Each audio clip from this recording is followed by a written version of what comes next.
Yesterday we posted a video talking all good things about the HTC One M9, but this video will talk about all the not so good things we've experienced and noticed during our week of testing. My name is Marco Hanna and welcome to the HTC One M9 5 Biggest Disappointments.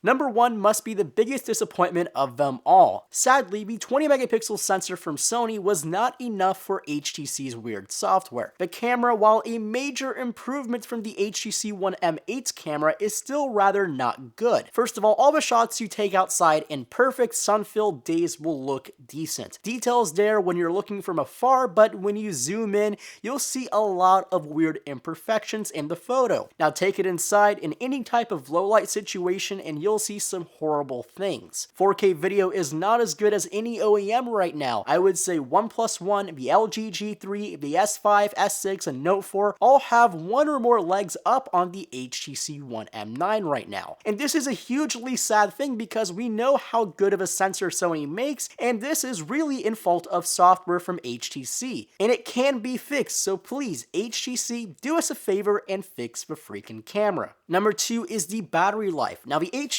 One M9 houses a 2840 mAh battery inside, which sounds like a plenty good amount, but I must say I averaged around 4 hours of screen on time maximum, and that may be good for some of you guys, but I've definitely gotten more on other devices. Number 3 is the new position of the lock switch, and yes, you're probably saying, but Marco, didn't you include that in your top 5 improvements video yesterday? Well, yes, I did, but I wanted to bring up a point that the lock switch was actually a little too low for my comfort. Most of the time, I would end up hitting the top or bottom volume rocker instead. I'm only throwing a suggestion out there to move the lock switch on top or above the volume rockers, but I still do mainly use the double tap to wake feature anyway. Number 4 is the lack of a changed design, but mainly they made the phone a bit thicker than the last model. The HTC One M9 wasn't a thin phone either, and almost everyone in the Android OEM war is going to a thinner is better proposition. While I do value battery life over anything, which this phone still doesn't give me,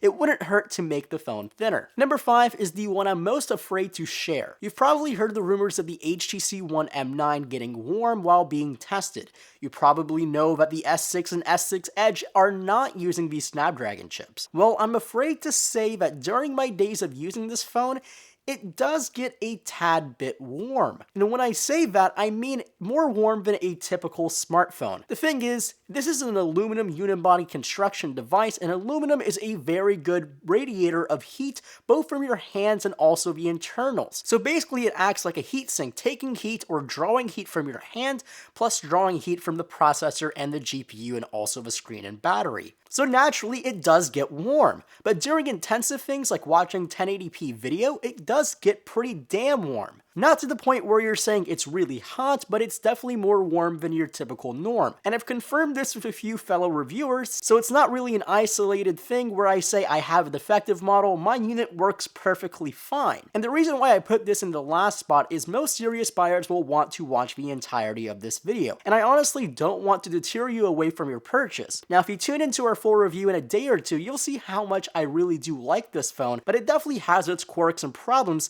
this being one of them. But I'd like to hear what you guys think. Make sure to leave some comments and questions below, and I'll try to answer as many as I can get to. Subscribe if you haven't already, hit that thumbs up button if you found it helpful, and as always, my name is Marco Hanna, and I'll catch you guys in the next video.